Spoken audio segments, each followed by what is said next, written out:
Welcome to The Essential Element, the Elements of Education podcast. My name is Christian Page, and I'm your host.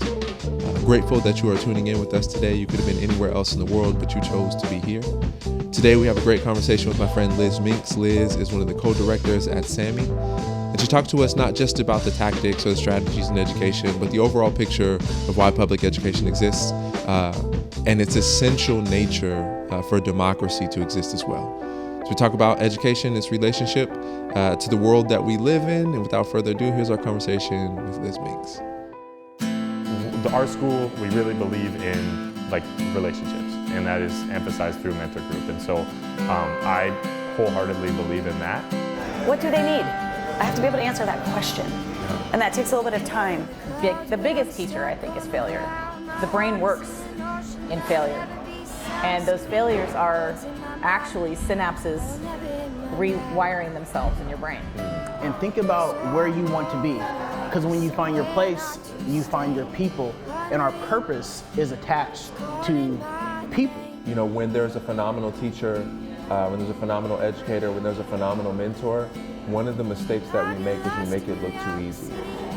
Like, everyone sees the shining moment on stage. No one sees, right, like the hard time spent. I'm joined by two amazing individuals today. Zach, who you all are familiar with, and our friend, the guest of the hour, Liz Minks. Liz is one of the co-directors at SAMI, is an awesome human being. And for the people, Liz, who may not know you, for folks who are tuning in for the first time, what is I told them what your role is, but what is your story? How did you come to being here at SAMI? I know it's a heck of a first question, right? But tell us a little bit about you. Okay. So the late 90s, I got my master's in education, and started teaching out in Clover Park for a couple years. And then I'm at Coggins. I love Point Defiance. It's my favorite place. I went to Point Defiance Elementary. And I wanted to come back to work in Tacoma. So Hilltop Heritage was my first job. It was then called Jason Lee, and I'm happy they changed the name. And so I worked there for about 3 years and really learned a lot alongside some incredible individuals, had some great mentorship, and then moved to Foss High School. And so I was there till 2006. Our principal moved down to SOTA, and I wanted to follow her. We were trying to move to small schools through a Gates grant, and there was kind of some struggle in the community about doing that, and I kind of learned a lot about AVID. I learned the IB program. That's where I learned about rubrics so students could self-assess. I learned about, we just were starting advisory there, and so I wanted to continue that work, and I heard about Tacoma School of the Arts, and so I got a job. John Kettler interviewed me, and got a job and became a mentor and a humanities teacher, and then became a humanities lead. And then Zach and I went to principal school together here at UW-T. And then I moved on to SAMI. I had one little year starting my official admin career in South Seattle, and then came back. It was just a stark contrast with the model that we have. And I'm learning that mentor group is really the secret sauce. So I've been at SAMI, I think about 10 years. My kids came through these schools. My son was part of the first class at SAMI. My daughter and now son-in-law, we're in mentor group together at SOTA. She is a visual artist and now in business in Tacoma. And just super proud of them, and just the way that these schools help students really think about their interests, who they are, honor them in community. And my kids are pretty amazing humans. So I just really love public school, and I love these partner schools. I just want to add too that I've known Liz for a long time, and she's one of my favorite people to work with. And what I so appreciate about Liz is her tenacity and insistence on speaking truth into difficult situations. That she always is advocating for justice and for, like, if there's something that doesn't sit right, Liz is never the person to say, oh, I'm sure it'll be fine. She's like, no, we need to figure this out. I'm not going to move on until we actually get to the bottom of what the root cause of one of these concerns is, which is always an amazing person to have on a team to work with. So appreciate that. Excited to have Liz on the podcast with us finally to talk. Great. Thanks for having me. I also admire that you're like a real believer. I think that there are some times where people's theory and practice don't align. But like for you to say, and my children have gone through here, and they met, right? It's awesome to see that you're a believer in the sauce. There are a lot of people who have very strong advocacy for public school. And when pushed to the question, like, would you send your student here? Like the answer is no. So grateful to see the alignment and the integrity as you share your story with us too. Yeah, thanks. I really was committed to being a part of a school that my children could, learn from. I really wanted it to attend to their whole selves. And so I'm really proud to be part of these schools. Liz, we were preparing for this conversation, which is actually us just having a conversation before the cameras turn on. And you said something really profound. You shared, right, that like democracy is dependent on our ability to do education well. And I'm wondering, just for the audience, I know that we'll talk about mentor group and things of that nature. I'm curious in like how you would explain that to someone whose eyebrows raise when you make that statement.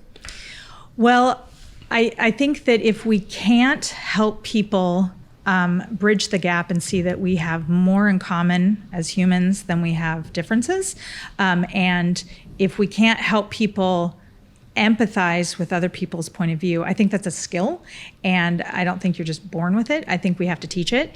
If we don't do that in a public school, I wonder where else that'll happen, because oftentimes we're in segregated spaces where there's pockets of high poverty or high wealth, or people that have the same SES and identity markers, and so you end up kind of in an echo chamber, right? And in a public school, we seek to kind of break that down as much as possible, and so if we can have that richness, that diversity, and our diversity is our strength, right? I mean, that's a biological fact, that diversity is strength, right? So if we can build on each other's ideas, I love Socratic Seminar for this reason. Like if you have a dialogue, it's like building on someone's ideas as opposed to like a debate or a discussion where you're got to be right, which I think we have a lot of people know how to do. We have a lot of that, yelling at us in society, social media, our political landscape for sure. If we can teach that in a public school, I think we have a better chance for our democracy to be strong. And if we don't have a citizenship that can do that, then we just move to our echo chambers and our segregated communities. And so I believe that public school, we have to do that. We have to slow down and take time and listen to each other. We have to help students take responsibility for listening to each other, even if it's something they don't want to hear. They have to find common ground, gently push back, listen to each other. And I think I just don't know where that's going to happen if it doesn't happen in a public school. And what I love about this conversation is it's a direct lead into why Mentor Group exists within the context of public school. And I feel like you're setting up the case for like why public school matters, why we do school. And then the next step is, okay, now that we're here, how do we do it? Right. Just one more thing to add to that. I've always felt like society, especially American society, I don't know if this is true in other cultures, but it feels like society is a process of filtering. Like the older you get, you become sort of like channeled into things around your interests, your socioeconomic status, your religion, your belief system. Like they kind of focus you into the thing that you like, down to even like, oh, I'm really into this sports team, so I'm going to be a part of that and identify as this group. And as you go through life, you become more and more homogenous in your selection of people you interact with, which limits your perspective on how you see the world. And then you start to develop very specific ways of seeing the world and thinking about the world because you only see it from the lens of you and the people that are like you. Public school is powerful because from the very beginning, you start to go to school and next thing you know, you're sitting next to a student that may have a very, very different experience, not just outside of the world, but in the way that they see education, and they engage in conversations because of the world that they come from. And so it forces you to say, wow, maybe I never thought about it that way. And my concern, like my larger concern for just our society as a whole, is that we've become so segregated in education by limiting groups around certain neighborhood zones or allowing people to opt out of the system and attend schools that only select people that are like them, that it robs us of that experience of building on our strength through diversity and seeing that there are so many different ways to approach learning and to see a conversation. And so this is the strong case for public education, right? Mm-hmm. Like it's the only time in your life where you're going to have that. You go to college, then you get a job, and then you go to, the neighborhood that you live in, and you just get more and more sorted. So this is the one time in life where you can really start to think about the world differently. No, I think I agree with everything being stated, and I'm curious for you, Liz, and maybe also for you, Zach. Is like how do you see that intentionally playing out in mentor groups, and what have been the benefit and how they've shaped SAMI and also SOTA and IDEA's school cultures? Oh yeah. So I came to SOTA when John had reimagined, and with the team, of course.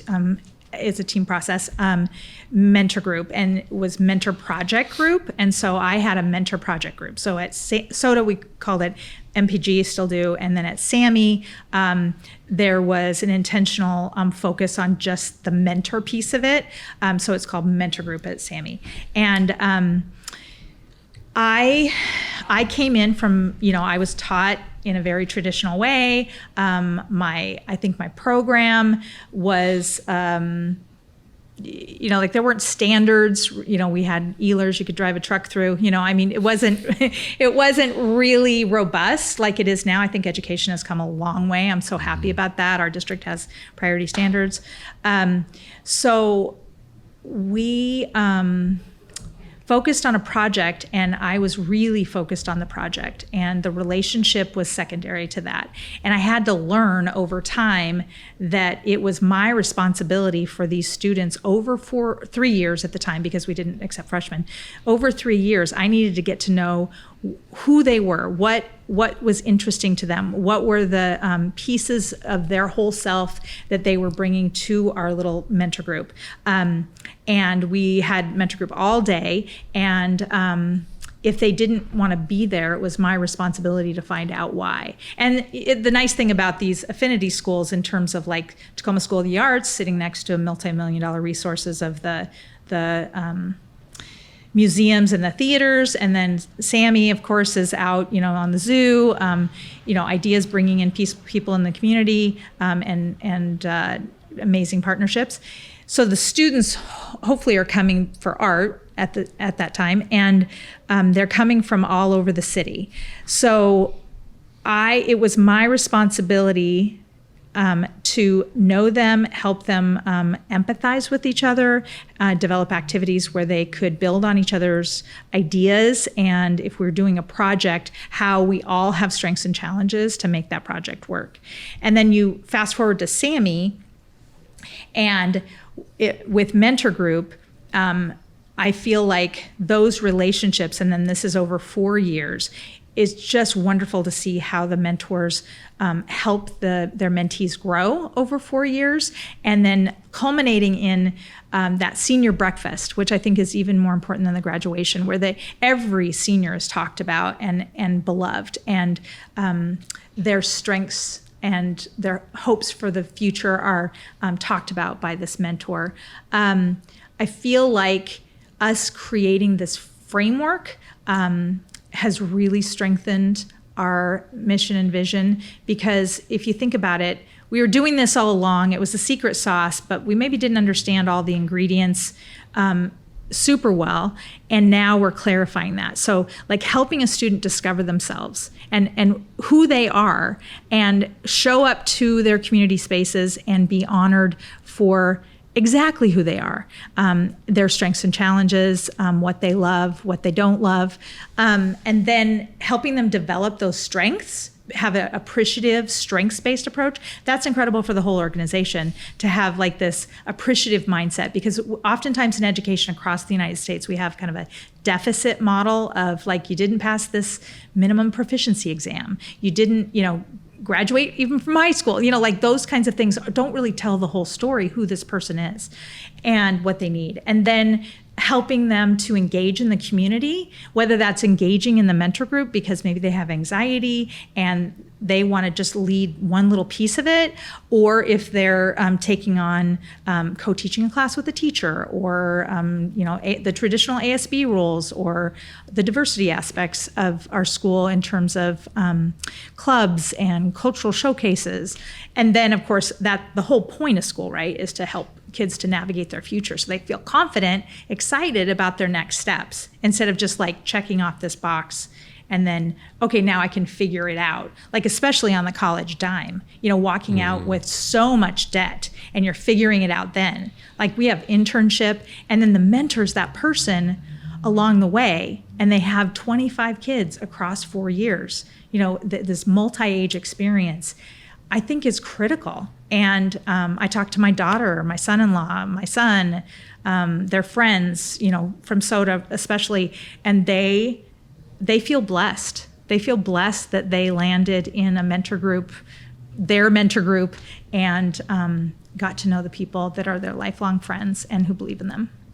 And I think, it's really cool to see the history and trajectory of how this has evolved over the last 2 decades. I think to me, it really gets back to the core of when we, started SOTA, when John and the original team of teachers started SOTA. The idea was to put together a time within the week to really spend intentional time on building relationships with kids.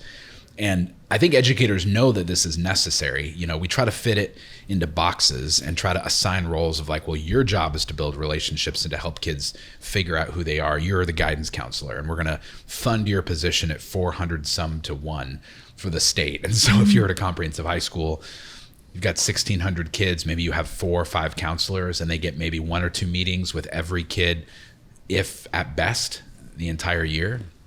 We know that that's not authentic, it's not sustainable, it's not realistic. So how can we redesign our school and flip the whole thing on its head to think about how we can structure it back to its core, which is around relationships? If every single teacher recognizes that the number one job they have is building relationships, the second job they have is teaching content, then it shifts the way that we structure our day. So we intentionally set aside time to focus on that. And, just like any startup, any new thing, when we started off, it's like, well, what does that look like? The very beginning, it was, well, these projects would be really great. And we know that not only is it valuable to build relationships, but we should do it around a purpose, around some sort of project. And so we thought if kids had ownership of the school and they were all owning a piece of running it, so we had one team managing the website, another team managing, scheduling and registration, another team was involved with, back to school night, all these projects that then the kids actually feel like they are the ones running the school and owning it while they build relationships with their peers. And that was sort of the first iteration back in the early 2000s. And we put together these huge binders that had descriptions of each of the projects and deliverables. And it was just, it was cool. It was a great way to start, but we sort of learned over time that some of those projects, it was really hard to sustain both at the same time, both the relationship and the intentional diving into who students are and how you develop those skills, and then also coming out with a project. So we started to separate those and think about Wednesday afternoons and Wednesday mornings. Back then it was Fridays. And then as we've developed now into focusing more on the mentorship piece, like Liz was saying, over the last few years, our leadership team spent time over the summer developing this framework that actually had identifiable goals. And now we're at the point now where this year we're then collecting that and actually publishing this as a framework through career and technical education with the state. So this can be a recognized pathway for every student to go through on their way to graduation. I remember a really funny story that kind of illustrates how the iterative process of this. Like, I was leading the humanities team and kind of stepping into a dean role to work with instruction. And one of the mentors, we had the binders, right? That nothing was really digital. And we had the binders that had the projects, and there was a mentor manual in this, and it was deliverables and all this stuff. And I was trying to, have conversations to move this all forward. And so one of the mentors in Ted Brown, he said, okay, everybody line up. We're all going to touch the binders. And then they all ran by and touched the binders. Like, it was just meaningless for somebody who really wanted a relationship. Right. Like, he was this funny way of saying, look, Liz, we're focusing on the relationship. This is what our group needs. It's not this set of deliverables. It's not going to work this way. And then so too with the mentor manual, when we came up with, what is the purpose of mentor group? One of the things was regular attendance. Of course, regular attendance is so important, but now the shift to engaging your community, anybody can show up, but can you ask questions? Can you listen to others? Can you empathize with others? Can you offer your strengths? Can you grow in areas where you want to grow? That's engaging your community. That's, using your voice. That's different than regular attendance. So it was too simple. And there was, what I love about SOTA is, and SAMI, is the pushback in terms of, no, this is what's right for kids. Because I think the other piece of the secret sauce is that the staff across the 3 schools are just incredible, right? We really intentionally hire for people who want to teach kids first and content second. And you jumped the line to my next question. Oh. Because I love the way that you all are telling the story as it has evolved over 20 years, right? Mm-hmm. And we're now, living in the end product, and maybe not even the end product, but the current iteration of something that feels great. But I just want folks to know, that this was probably hard. Yeah. Well, any iterative process is hard. I think what Liz points out is it's great. We should all do projects and the kids run the school. That's a great idea. And then you actually try to do it and you learn really quickly in the process. Okay, can you really do an effective project with 25 kids? Is that really authentic? Or if you're going to manage the website, do you have 25 no, the reality is you have 2 kids that really know how to do it, and the other 18 are standing around going I was in charge of marketing. I know zero about marketing. Right, exactly. So in practice, the iterative process kind of reveals the flaws in your thinking, and this isn't going to work. We got to shift, and that's evolved over time. And I think where we're at now, and what I appreciate what Liz is saying about attendance, that's a great example. So that's a target that somebody says, you got to be on time. You got to show up to school. You can't be tardy, right? That's a measurable, very specific objective. But it's the baseline. If you were to use teacher language and say, where would you place that on the rubric of engaging your community? I would put that as a beginning, right? That's the first step. If you're not at school, that's a no evidence. You're not even here. You're not even able to engage in your, maybe you could text your friends, but that's not engaging. So the beginning level is the only thing we ever talk about when we talk about attendance. And so if we really want to talk to kids about how do you engage your community, showing up to school and being in class is a 1, right? Mm-hmm. A 2 would be asking questions and using active listening skills. Maybe a 3 would be learning restorative processes and how to engage in difficult conflict management with your peers, and knowing that when something happens that disrupts the community or that damages relationships, you have the tools necessary to engage your community and solve those problems. Mm-hmm. I don't know about you, but look broadly at what's happening in our society. Is that not one of the most important skills we can teach kids? Yeah. Not just to show up, but know how to engage in conflict healthily and effectively. That's, to me, that's what I would hope for our democracy is we're watching a government shutdown right now with 2 political parties that have a very hard time just engaging conflict and knowing how to navigate that. And if we can teach kids how to do that in school, the hope is that this is really critical to the future of our society, of teaching kids how to engage in their community effectively. And it is happening. The thing is that across our schools, and I think across Tacoma, I just love where we're at since 99 when I came, has grown and is a beautiful thing. I think Tacoma is a really strong city. Our kids, I know at SAMI, I know them the most. We started restorative practices, and our students are now trained. All the administrators in Tacoma Public Schools at the Admin Institute. They've been going out to elementary schools and helping them understand that you have to have empathy first, and these democratic dialogues, whether it's a kindergartner or a 12th grader, you have to be able to do that and have a community to restore if something goes wrong. You can't just focus on harm circles and this new way of doing discipline, right? So our kids are training and holding space 90 minutes. So I love what Zach is saying about attendance is a 1. Helping adults understand restorative practices, like that's the 4.0, right? That's the perfect. That's the putting things in different contexts to make our city stronger. That's democracy, right? And the beauty, I think, that happened when we shifted to 9th grade admissions and then doing a lottery from all over the city. Like, kids just have to say, I want to be a part of this community. It's not demonstrating any skill or having good attendance or any of it. It's just I'm coming from this part of Tacoma, and so we take from every middle school zone, and we want to reflect the demographics of the city. I think that was a very, very strong move. So yeah, and I mean it gets back to our core values of empathy, community thinking, and balance. In order to be able to engage in productive conflict resolution around any difficult issue, you have to be able to have empathy for someone else in their situation and ask leading questions that allows you to build and develop empathy. I know this is going to sound silly, but I just saw this funny thing on Instagram. There's this guy talking about, he's like, the other day he woke up and it was snowing outside. He lives in Minnesota or something, and the window was open and he heard this like brrt, brrt, brrt, and he's like, oh gosh, here we go. And he looks outside and this guy's on a snowmobile at like 7 a.m. kind of tearing up around the property.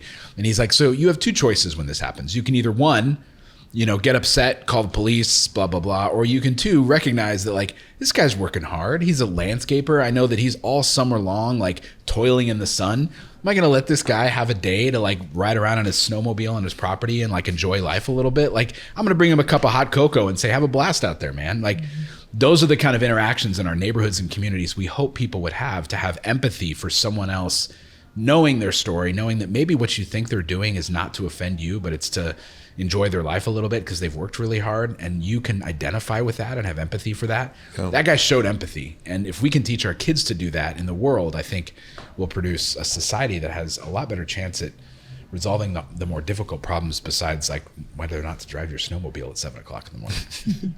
Yeah, no, most definitely. And I'm like, I think in addition to naming the middle school pieces of this, to naming within the education system working with adults, like a lot of those students are also on the Mayor's Youth Advisory Council, right? And thinking about real problems that exist in the city of Tacoma as far as government goes. And I think that there's an increased necessity. I've worked with prestigious universities, which will remain unnamed in this space, on some of like chancellor cabinets or places like that, like really thinking about what strong teams look like. And then what output comes from that. But like, these are the people in our society who hold the highest level of IQ, right?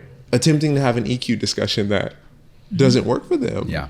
And so I think it's an increasingly important skill to be able to have, to be able to teach, but to also be able to normalize. Like that's, I can't imagine how much, and I know not everything is focused on output, right? But as we think about like reconciling relationships or solving real problems, like, but those things are necessary. Things are, in our society, things are too much focused on output. We don't slow down and listen to people's stories. Yeah. We just use quantitative data. We don't use the qualitative data, their story, and listen to the people we're serving. Yeah. And that's scary, right? That's scary for everyone. That's scary for me as a leader. That's scary for the mayor. That's scary for the people in DC. And so but student voice and family voice makes everything faster, actually, because if you are listening to people's experiences, then the iterative process can get better and can get stronger. If you're only listening to certain people, or you're only kind of telling yourself a story and you're patronizing and saying, I think this is best, and you're not looking at the results, then you're just focusing on outputs, and you're going to miss the mark every time. And so I feel like about 6 years ago, we started listening to the students' that were hated and tolerated school. And we found out their stories and made them leaders. And that gave birth to our Wednesday workshops, looking different and not just teacher-led, but like co-student-led. Like, these are the things we want to learn. These are the things we want to try. And then students were saying things like, this is what my experience is being an LGBTQ plus member of the community, how I'm being alienated from the community. Like, so they wanted us to normalize pronouns. And then they started doing professional development for us, for the zoo, for elementary schools. Like, we have students that are saying, this is what's going to welcome me into class, and this is what I need to be in community and be in this space and do productive work, do the project. And so you have to listen to the people you're serving, and it's slow. Yeah. Right? Yeah. And I'm glad that you said that at the end, because I do want to clarify for listeners, right? Because it's fast once it gets going. Yeah. Right? Once we've built it, once there's a system around it, once there's trust that's established. But like, you know, it's slow at the beginning. Like, there's a pause. Yes. And that pause might be 18 months or 2 years long. Yeah. Right? And I think the best of us, right? Let me not say the best of us. The people who are most intentional about creating that sense of community understand that if I have to go slow for 2 years to go fast for 20, that's okay. Right? Yeah. Absolutely. Yeah. Oh man, Liz, I want to talk to you forever. Oh, thanks. Right? Like, I really enjoyed our conversation today. Yeah, right? yeah. I think unearthing so much and looking at education through the lens of justice, and then the end game, right? Of like how important this is for democracy, I think is really important. I think sometimes those things get siloed, or we look at one as a microcosm for another, or a case study, but like those two things are interconnected deeply. And if we're not preparing students for that world, right, then like we actually have to understand what's at risk. So I appreciate you for unearthing that for us. I'm excited for the next time that you join us in conversation, and gratitude for you coming here today and all the work that you've been doing at SAMI. Thanks. So thank you so much for joining us. You. Thank you for having a good time. Appreciate you both. I appreciate this opportunity for this conversation.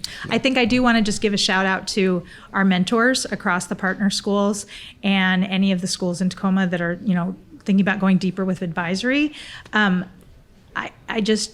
feel like if you give that time to know students well, know their families, partner with their families, and learn who they are. I mean, that's the work, right? And that's the difference between a factory model of education and kind of our modern needs. Right, exactly. Oh. All right. Liz, thank you again. Thank you. Elements of Education is a 501c3 nonprofit organization in Tacoma, Washington, dedicated to changing public education to better serve the specific and diverse needs of students in our public schools. For more information about how you can support the work that we do, please visit elementsofed.org, or you can find us on Instagram at Elements of Education or on our website.